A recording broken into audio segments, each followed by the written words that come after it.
Баршаларыңызға бүгін бізде іңкәр Гаусс әдісімен есеп шығаруды көрсетеді, шығарып тексереміз. Бұрын үйреткен болатын ба, есінде қалды ма,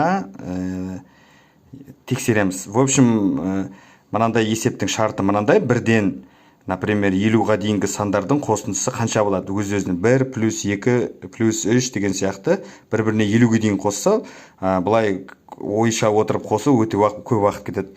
Сол Гаусс әдісімен кез келген бір есепті берем, соны шығара ала ма, тексеріп көрейік.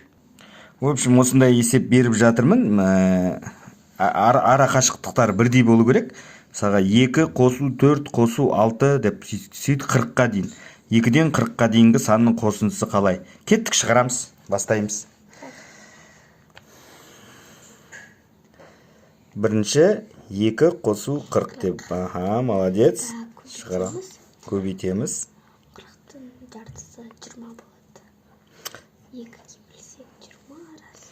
Білмеймін, мен, өзің шығар. Менен сұрама.